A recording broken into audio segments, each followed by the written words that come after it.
Owen Labrie, the New Hampshire prep school student convicted last year of sexually assaulting an underage classmate, wants a new trial. Labrie is asking for a new trial on the grounds that his counsel was incompetent in its handling of a charge of computer-related seduction, for which he was convicted, NBC News reported. For his sexual encounter with a classmate, Owen was acquitted on a charge of felony rape last year, but convicted of the computer charge and misdemeanor charges of sexual assault and endangering the welfare of a child. The computer-related seduction charge referred to his use of the internet to lure a minor, and in the motion, Owen contends that his attorneys didn't properly prepare to defend it. Labrie's conviction on that charge resulted in the requirement that he become a registered sex offender. The motion for a new trial argues that Labrie's defense had an objectively unreasonable strategy in arguing that charge. In other words, they didn't give it enough attention and didn't defend Owen adequately, resulting in a miscarriage of justice. According to NECN, Labrie was sentenced to 1 year in jail, which he appealed and resulted in him being released on bail.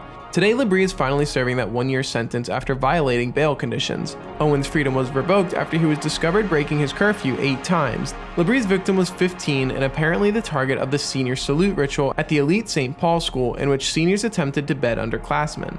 According to a Boston Globe article published in March, which reported on the revocation of Owen's bail, he and his victim arranged online to meet on graduation weekend for sex. He was 18 at the time. The girl claimed that Labrie raped her in a secluded mechanical room. He claimed that the meeting was mutual and that they never had sex because he experienced divine inspiration that convinced him to halt the tryst.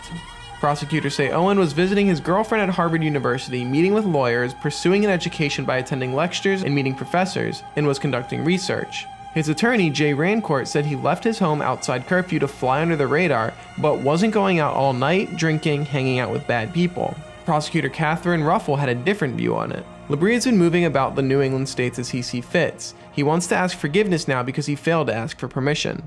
At the March hearing, Judge Larry Smuckler had no sympathy for Labrie and made it clear that his own decisions resulted in his bail being revoked. The young man reportedly showed no emotion after the ruling, but his mother cried as he was led away in handcuffs.